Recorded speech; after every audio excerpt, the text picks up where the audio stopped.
In this lecture, we're addressing the topic of ethical egoism. Uh, Ethical egoism is another theory that comes under the rubric of anti-ethics. The designation anti-ethics really reflects a couple of things. First of all, it reflects a rejection of the traditional approaches to ethics. And then such additional traditional approaches to ethics, such as those of Immanuel Kant or the utilitarians or natural law ethics or divine command theory. Anti-ethics rejects those types of approaches to ethics. And secondly, anti-ethics also addresses the idea that it's very difficult and perhaps or probably even impossible to determine the moral or the immoral thing to do, that we cannot have any absolute standards regarding right or wrong.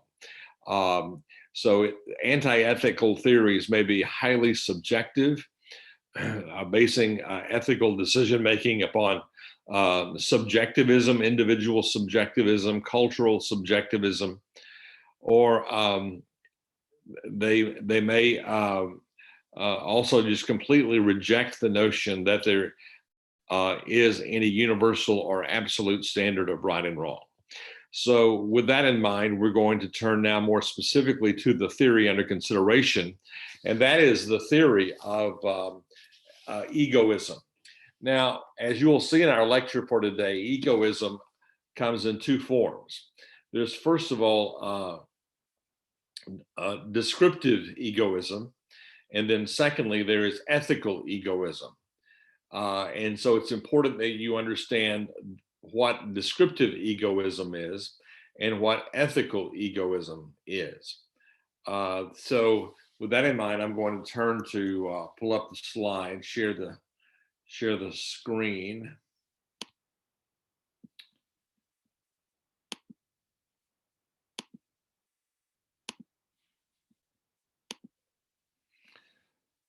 This material I've taken from a book by James and Stuart Rachels.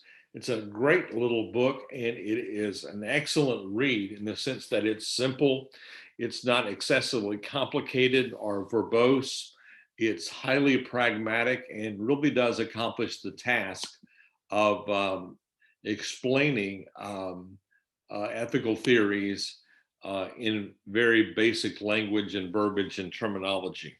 So again, our topic for today is ethical egoism. So the first thing we want to consider is, let's consider a practical question, an intensely practical question. First of all, is there a duty to help starving people? Let's pose that question. Let's ponder that question. Do you and I have a moral duty or an ethical duty to assist starving people? We're told by statisticians, by sociologists, by those individuals who study such things, that each year millions of people die from health problems that are caused by malnutrition. Over 5,200 children under the age of 5 die every day from dehydration that is brought on by diarrhea. 1.9 million per year, and 9.7 million if death by other preventable causes is included. So that's a very significant number. So in light of that, we have to ask ourselves, do we have a duty to help those individuals who are starving or those individuals who are suffering in that kind of way? Secondly, we move to a more broad question, a more general question. Is there a duty to help anyone who stands in need? We're talking about duty here, moral duty, ethical duty. Do we have a duty to assist anyone in need? It seems that for those individuals who are, for example, hungry on a long-term basis, there is something in the human nature that is reluctant to really striving to alleviate generally or to remedy their life situation. But on the other hand, we respond differently, it seems, or so say studies, to those individuals who face health problems that are brought on by a sudden crisis, an unexpected crisis, such as a massive earthquake or a tsunami.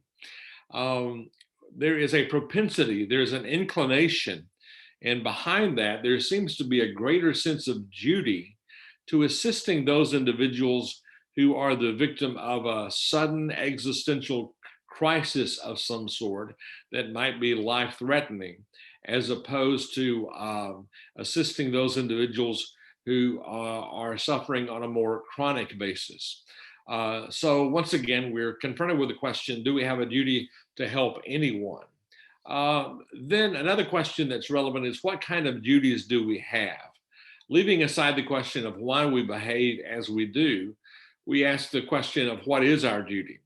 Uh, why do we have an inclination to assist those individuals who are the victims of an existential or an acute crisis, such as an earthquake or a tsunami or a hurricane, those kinds of things, as opposed to those individuals who are suffering on a more chronic long-term basis, and nonetheless suffering severely, even to the point of death in very significant numbers. That's one issue. But leaving aside that question, the question emerges as to what should we do? What should we do when we are confronted with a human in need? Common sense might tell us to balance our own interest against the interest of others. So, first of all, individuals generally, when they're confronted with a human need, will act in such a way that they can preserve their own self-interest, but also hopefully benefit someone else who is in need. So it's kind of a balancing act. We're trying to balance ourselves by helping the other individual feel good and yet protect our status and not jeopardize our status. We want to help someone else who is hungry, but we don't want to be hungry as a result of our helping them. We might want to help someone else with water, but we don't want to be thirsty because we've given excessive amounts of water to them. So it's kind of a balancing act. And we're moving our way toward a consideration of what that means for the topic or the theme of ethical egoism. Uh, Notice the little girl on the slide with the three dolls and the caption there, if you think you're getting one of my toys, you've got another thing coming. We want to help people, but we sense a duty to help people who are in need, but we want to do that within proper limitations so as to preserve our own self-interest or to preserve our own resources. Um, because we're well aware of the fact that our resources can be depleted to the point that we help others so extensively and so abundantly that our sources suddenly began to run short, and then as a result we ourselves began to suffer the consequences of lack. So with that in mind, the interest of others, let's consider that. The needs of others are also deemed to be important. And when we can help others, especially at little cost to ourselves, we sense that we should do that. So once again, it's back to this balancing act. We're always, when we're confronted with helping others, we don't want to deplete our bank account to the point that we have need. We don't want to deplete our water sources to the point that we have need. We don't want to deplete our food resources to the point that we have need.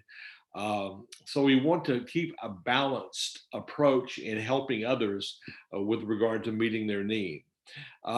We sense that we should help them, but we want to help them within certain restrictions or within certain limits. The next statement on the slide says, this is based on the assumption that we have duties to others simply because they are people who could be helped or harmed by what we do.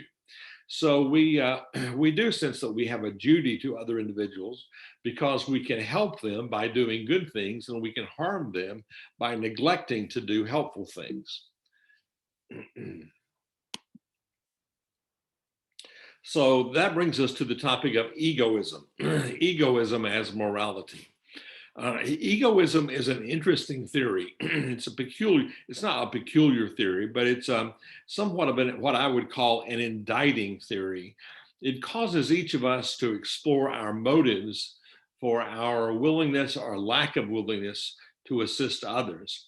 And even in those instances when we do assist others who are in need, egoism calls upon us to evaluate exactly why we are helping those individuals. What is our motivation when we see someone in need? What is our motivation for helping them? When we see someone who is hungry, what is our motivation for helping them? When we see someone who is thirsty, what is our motivation for helping them? When we see someone, for example, who is in the hospital severely ill, what is our motivation for helping them? Um, we the slide says other people's interests count from a moral point of view. So we know that we have some kind of obligation to help other people's and to meet other people's needs and to assist with their own personal interests. And that brings us to the topic of ethical egoism. According to egoism, however, we have no duties to others. I think that flies in the face of what most of us sense generally. We would say, if we were asked, do we have a duty to others? Most of us would say, absolutely, we have a duty to others. But ethical egoism is a very controversial theory in that it says, in actuality, we have no duties to other individuals. In fact, each person ought to pursue his or her own selfish interest exclusively. So egoism reflects exactly what the designation indicates. It is egocentric, it is self-centered. Uh, Egoism, ethical egoism says we really do not have a duty to others. We have a duty only to preserve our own self-interest. Now, psychological egoism. Uh, it's often confused with ethical egoism, yet ethical egoism and psychological egoism are two very distinct things. Psychological egoism is a psychological theory. It's a theory of human psychology, and it is simply a descriptive theory. Psychological egoism is a descriptive theory in that it simply describes human nature, that it is our human nature to pursue our own self-interest alone, that we as individual human beings are by our very nature selfish entities and selfish persons. So psychological egoism says, as a descriptive theory, that each individual is inclined and will pursue his own self-interest. It's just describing the way that the human nature is bent. It describes what we will do. We will pursue our own self-interest. But psychological egoism is different than ethical egoism in this sense. Ethical egoism is a prescriptive theory. Psychological egoism is a descriptive theory. Psychological egoism simply describes human nature. Ethical egoism prescribes or commands or orders a particular course of action. That's the difference between a descriptive ethical theory and a prescriptive ethical theory. A descriptive ethical theory is exactly that. It describes. A prescriptive ethical theory is exactly that. It prescribes. Descriptive ethics uses verbs of being, such as is. Every individual is self-centered. Ethical egoism is a prescriptive theory. Prescriptive theories use imperatival language, or the language of ought or should. Every individual ought to pursue his or her own self-interest. Every individual should pursue his or her own self-interest. So once again, just to make sure that you understand this, a descriptive theory says that human nature is self-centered. And a prescriptive theory says that human nature ought to be self-centered. Psychological egoism is a descriptive theory. It describes human nature. Ethical egoism is a prescriptive theory, and it prescribes that every individual ought to be or should be self-centered and ego-centered, and focused upon one's own interest. So that's probably a question that you're going to see on the final exam. So I would make sure that I know that. So at the core of the issue of ethical egoism is the question of, is altruism possible? Ethical egoists question whether or not altruism is actually possible. Now, what is altruism? Altruism is essentially doing a good deed on behalf of someone else without any kind of obligation to do so, without any kind of self-interest being met. So, in other words, if you're in the hospital and I hear that you're in the hospital and you're my neighbor, and I come to visit you in the hospital and I bring you, let's just say, cookies in the hospital, um, uh, that would be an altruistic deed, because I would argue, or I would say, I'm doing that of my own free will. I'm not doing that out of any other motive, or out of any kind of self-interest. I'm doing that altruistically. I'm doing that only because I care about you. I love you. I want to help you to get better, and I want to be a support to you. So that's what it means to do something altruistically. We do it only because of the need of the other individual. But ethical egoism questions whether altruism is really possible. Though few of us have saved lives, acts of altruism appear to be very common. So we can look around and see that people do favors for one another. People give blood in order to help others. People help build homeless shelters and provide homeless shelters. People volunteer at hospitals. People will read to the blind, or people will deliver food to the homebound or to the shut-ins, and those kinds of things. And we see all kinds of instances of what on the surface appear to be altruistic deeds, good deeds toward others with no strings attached and with no selfish motivations attached. But ethical egoism would say to you and me, hold on. Are those things really done altruistically? Are they done with no strings attached? Are they done with absolutely no self-interest on the part of the person doing those good deeds? Um, uh, the next question regarding altruism that psychological egoism asks is altruism an illusion? According to psychological egoism, altruism is an illusion. In reality, we only care about ourselves. Um, so the reason we are doing things like listed on this slide, favors for one another, giving blood, building homeless shelters, volunteering in hospitals, reading to the blind, etc. The reason we do those things, according to psychological egoism, is only because we care for ourselves. That's an interesting idea. And the question that we have to posit for ourselves at this point in the lecture is this: could this be true? Could it be true that could it be true that one of the reasons why we do good deeds for others, volunteering in hospitals, giving blood, delivering food to the homebound, is because we're concerned about ourselves in some fashion? And if so, how are those deeds motivated by some kind of self-interest? Well,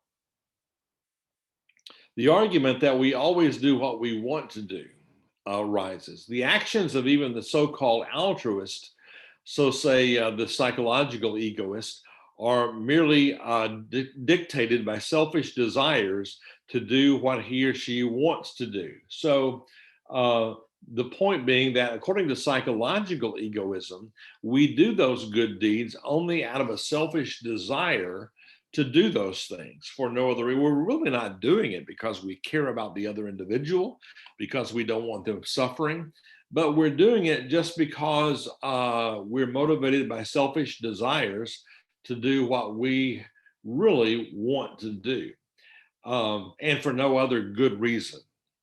That's just how self-centered we are. So says psychological egoism. So I hope you're seeing at this point that egoism and psychological egoism and ethical egoism, these are very pessimistic ideas and very pessimistic notions about human behavior. And yet, the benefit of this theory is that it causes us to ask, what is motivating us? What is compelling us? What is driving us to do good deeds, altruistic deeds? Why do we do the things that we do? Only because that's just what we want to do with our time, or for some other reason. Um, Psychological egoism again says we're just so selfish, and that we choose to help others because we can afford to choose to help others. Then there's another argument. Um, well, to elaborate on the previous argument, the argument that we always do what we want to do, it can be countered that this is a flawed argument. There are things we do not simply because we want to, but because we feel that we ought to. So a challenge to psychological egoism is that, yes, there are some things that we do because we simply want to, uh, but there is also in the human condition and in our nature and in your nature and mine, a feeling that we ought to do altruistic things. We ought to volunteer at the hospital. We ought to deliver food to the shut-ins and the homebound. We ought to go by and visit someone who is homebound. We ought to go by and check on them. We ought to take cookies to them. Whatever altruistic deed, we have a sense that we ought to do good things. There's something, it seems, in the human condition, in your heart and in mine, in your nature and in mine, that says we ought to do those kinds of things. The mere fact that you act on your own desires does not mean that you're acting you're primarily only looking out for yourself. If all depends, it all depends on what you desire. If what you want is to help someone else, then your motive is altruistic, not self-interested. So that's a challenge to to psychological egoism and this notion of why we do altruistic deeds. We do altruistic deeds, it seems, at some level, because we all have a sense that altruistic deeds are the right thing to do. So that's an argument against psychological egoism. Another argument is this, the argument that we always do what makes us feel good. So-called altruistic actions produce a sense of self-satisfaction in the person who performs them. Let me elaborate on that. This argument is saying this, that one of the reasons we engage in the activities, the good deeds that we do, is because of the selfish motive, the egoistic motive of the fact that it makes us feel better about ourselves. It makes us feel good about ourselves. And so that's why we engage in doing acts of good deeds and altruistic deeds and those kinds of things. People sometimes seem to act altruistically, this theory says, but it is not hard to discover that the unselfish behavior is actually connected to some benefit for the person who does it. For example, an individual gives a lot of money to the university, and someone will say, well, they're doing that only to enhance their reputation, or they're doing that only to get their name on the building, or someone wants their name in the church worship folder because they want everyone else in the church to know that they have engaged in a certain beneficial activity to someone. They've been to the hospital to visit someone. They've checked on someone. So they're preserving their reputation. or they do something for someone because they hope that when that other person dies, they will put them in their will, etc. That's what this point is getting at. It makes an individual feel good about themselves. They feel significant. They feel important. All right. For example, Mother Teresa's actions were motivated, some would say, by the belief that she would be handsomely rewarded in heaven. Uh, we see this in religious context all the time. Why do we do good deeds? Because we want to go to heaven. Why do we do good deeds? Because we want to be rewarded in the afterlife. Why do we do good deeds? Because we want God to look with us upon us with favor. Um, this argument is also badly flawed, or it can be countered. The fact that one has a self-interested motive does not mean that one doesn't have benevolent motives as well. Yes, we have to grant that sometimes the good deeds that we do are motivated by self-interest, but that does not negate any possibility that we might also have some genuine desire to assist someone in need also. Those two ideas, self-interest and helping others, are not necessarily mutually exclusive.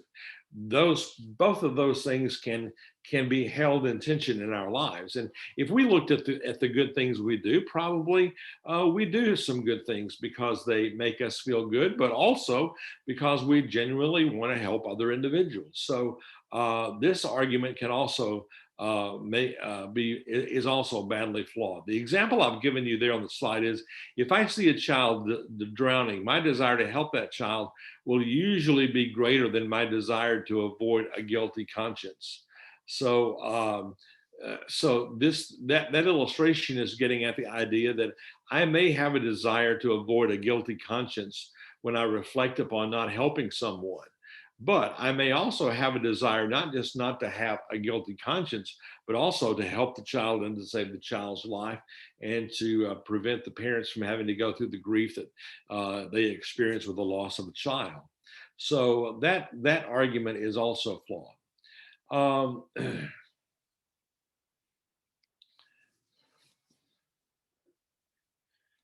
This next slide kind of elaborates on the previous idea. We may derive satisfaction from getting what we desire, but the object of desire is not usually the feeling of satisfaction that we get. So we may have a feeling of satisfaction from helping someone, from taking food to someone's house, taking flowers to the hospital, or checking on someone that we haven't heard from for a while, or going over to visit someone who's isolated and lonely. But that still nonetheless does not negate the reality that we're benefiting someone else by those good deeds. The illustration I've given you here is our desire to help others often comes first. The good feelings that we get from helping others may be a byproduct, may simply be a byproduct of helping others. Just be maybe a natural byproduct of helping others. Does that natural byproduct of having a good feeling about helping others negate the fact that someone else was assisted? Not at all. Not at all. So those are two reasons why this particular argument is also a flawed argument. Moving on to the next slide, conclusion about psychological egoism. Every attempt to use the theory to account for all human action seems to be strained and implausible. Psychological egoism is very dark. It says that we are highly self-centered individuals, but for every argument that it presents, that argument can be countered. And as a result of that, it is regarded as not a very credible theory. So with that in mind, let's turn now to ethical egoism. Now, once again, let me refresh your memory. Psychological egoism is a descriptive theory. It just simply describes what kind of people we are. Ethical egoism goes one step further and prescribes the kind of people that we ought to be. Psychological egoism says that we are self-centered. Psychological egoism says that we are self-centered. Ethical egoism says that we should be, we ought to be self-centered. I can suspect that already you got bells and whistles going off with regard to this theory. This is a somewhat of a troubling theory. Ethical egoism is the radical idea that the principle of self-interest accounts for all of one's moral obligations. Sometimes one's interests may happen to coincide with the interests of others, in that by helping oneself, one coincidentally will help them too. Notice the illustration. The benefit to others is not what makes an action right. However, an action is right only insofar as it is to one's own advantage. Now, notice quickly what that's saying. That the only advantage in doing a good deed is not what it does for the individual in need, but rather it's what it does for you. Ethical egoism. That's why it's a very dark theory. Ethical egoism says that the only benefit of a good deed done is what it does for you. It may help someone else, it may assist someone else, but the only good thing about it is what it does for you. It enhances your self-esteem, it enhances your status in the community, it enhances your reputation in the church, it enhances your feelings of superiority. The benefit of a good deed, which is undeniable, there are good deeds, but the benefit of a good deed is what it does for you. So in that sense, that's ethical egoism. All right, I gave you a couple of illustrations. Stop climate change before it changes you. Don't stop climate change in the interest of future generations, but stop climate change because of what it can do for you. The other image there on the screen: hard work never fails, but cheating is easier. Hard work never fails to help you, but cheating is easier on you. All right. So I hope you're getting a sense of what ethical egoism is all about. Ethical egoism is all about what the good deed that you do, or the deeds that you do, can do for you. What's in it for you? What's in it for me? Right. Ethical egoism says one should not, however, always do what one wants to do. It does acknowledge that we shouldn't always do what we want to do. For example, set up a meth lab, or set up some kind of drug lab, or start selling drugs. Ethical egoism says a person ought to do what really is in his or her best interest over the long run. So there are some things that are truly not in our best interest. Making drugs, selling drugs, engaging in certain kinds of activities, those are not good for us. They might provide some degree of immediate gratification, but in the long term, they're not good for us. So ethical egoism says that there are some things out there that really are not good for us, and we should not talk ourselves into believing that those things are good for us. Now, an advocate of ethical egoism was a lady by the name of Ayn Rand. Ayn Rand. Uh, Ethical egoism is associated with Ayn Rand more than any other 20th century writer. According to Ayn Rand, altruism leads to a denial of the value of the individual and his projects, and his goods. Altruism leads to a denial of the value of the individual. So Ayn Rand was very much against altruistic deeds, because altruistic deeds, putting someone else first over yourself, is a denial of your value as an individual. It diminishes your value.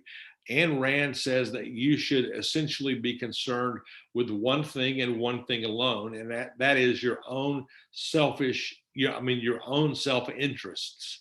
All right, preserving yourself, watching out for yourself, looking out for yourself. Quote there on the page: if a man accepts the ethics of altruism, His first concern is not how to live his life, but how to sacrifice his life. That's a pretty dark statement. If a man accepts the ethics of altruism, his first concern is not how to live his life, but how to sacrifice his life. Ayn Rand says that if we can engage in all kinds of unending altruistic deeds, then we are constantly giving ourselves away and we will not enjoy the benefits of living life for ourselves. So this theory under Ayn Rand is a very controversial, very dark theory. You can go online and watch on YouTube various interviews with Ayn Rand and get an even more in-depth glimpse of what she's about here. A lot of Ayn Rand's philosophy and theory and egoistic theory is behind uh, the philosophy of radio talk show hosts like Rush Limbaugh. He doesn't come out and say that, but her work is profoundly influential on him, and self-indulgence and wealth and self-indulgence and self-interest and putting others second to yourself and self-promotion and those kinds of things, all those things that we see in those kinds of individuals such as Rush Limbaugh. They're rooted in the philosophy of Ayn Rand that has had some kind of impact upon them. So that accounts for their self-promotion and self-advertisement and self-indulgence and the spirit that you generally get when you listen to those kinds of programs. Ayn Rand's argument is as follows. Since each person has one life to live, and altruism rejects the value of the individual, ethical egoism views the individual's life as having supreme value, then ethical egoism is the moral philosophy we ought to accept. Ethical egoism is the moral philosophy that you can live with. Because it promotes yourself, it preserves yourself. You don't go about living your life by giving yourself away and depleting yourself and always thinking of others to the neglect of self. You'll have, according to Ayn Rand, you'll have a more well-rounded, healthy human existence if you are completely self-absorbed and you are committed to the philosophy of ethical egoism. So, Ethical egoism claims that all of our common sense moral views regarding duties are ultimately derived from one fundamental principle of self-interest. For example, I gave you three examples there on the slide. Why do we avoid harming others? Because it's to our own advantage. We don't harm others because we realize that if we harm them, they might harm us. So we avoid having them harm us by not harming others. So once again, our refusal to harm others is rooted in an act of self-preservation, not because we're concerned about them, but because we're concerned about self. The second illustration, it is to our own advantage to be truthful, otherwise others may be dishonest to us.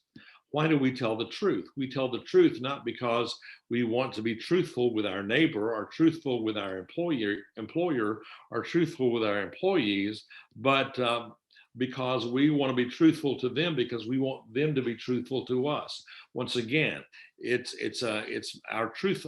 Our truth telling is motivated by self-interest. We want people to tell us the truth. Third illustration there on the slide. It is to our own advantage to keep our promises.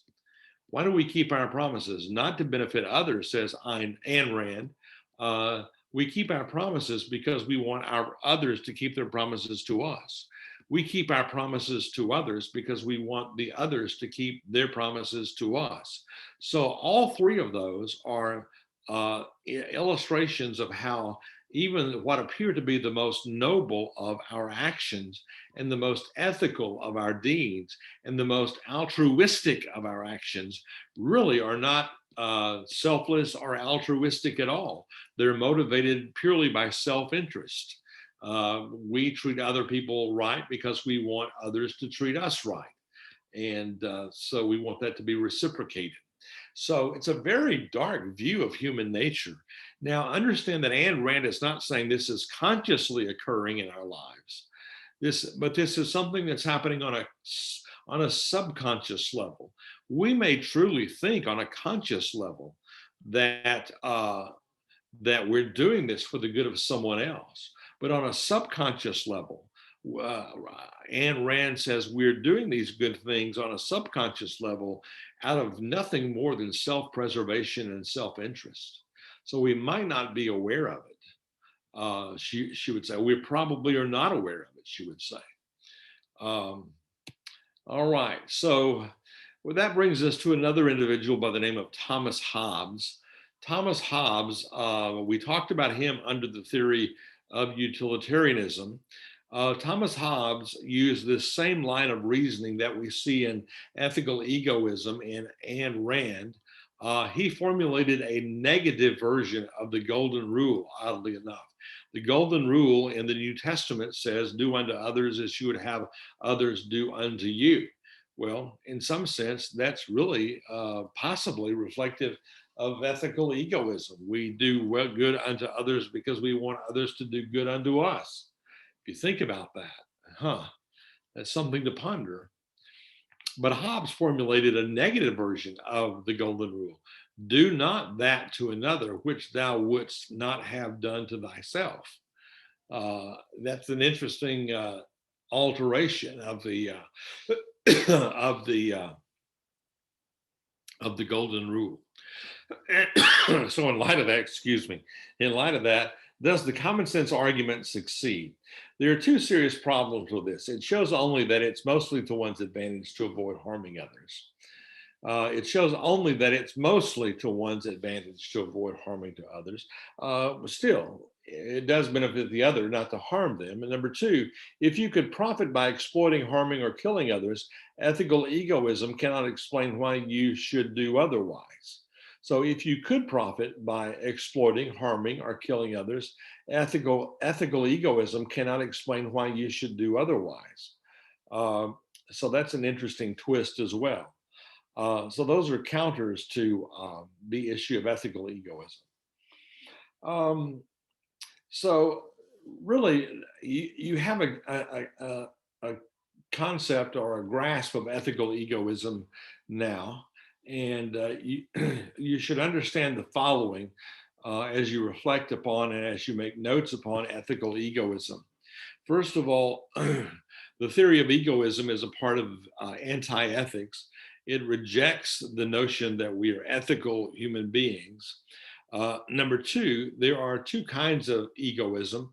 There's psychological egoism and there is ethical egoism. Number three, you should be aware that psychological egoism is a descriptive theory. It describes what we are in our nature. We are selfish, we are egoistic, we are self-centered. Ethical egoism is a prescriptive theory in that it says we ought to be or we should be motivated by self-preservation and purely by self-interest. Um, so next, psychological egoism says, and really ethical egoism as well, says there really are no altruistic deeds. Altruistic deeds are deeds that are done purely out of interest and concern for other individuals. But psychological egoism and ethical egoism says that if you look beneath the surface, you'll find that our good deeds are practiced not exclusively for the benefit of other individuals, but purely out of self-interest. I don't lie to you because I don't want you to lie to me. I don't steal from you because I don't want you to steal from me. I tell the truth to you because I want you to tell the truth to me. I don't violate my contract with you because I don't want you to violate your contract with me. So that's essentially the summation of ethical egoism. So the rest of those slides, you should look at those slides, but no questions on the exam will come from the remainder of those slides. I just want you to understand this theory and how how it has implications for the way that we practice good deeds. Uh, Finally, I want to say this, and this is a candidate for the exam. Um, Imagine what it would be like living in a society where ethical egoism reigned, where everyone was purely out for self-interest. It would hardly be difficult, it seems, to carry on business, to live in community, and those kinds of things. However, the ethical egoist would counter that's not necessarily true, because we would be motivated to treat others decently because we want others to treat us decently. So it's a very interesting theory, this thing of ethical egoism. So thank you for listening to the lecture. Realize that this topic also will be covered on the final exam, and I look forward to seeing you in the next lecture. Have a great day. Bye-bye.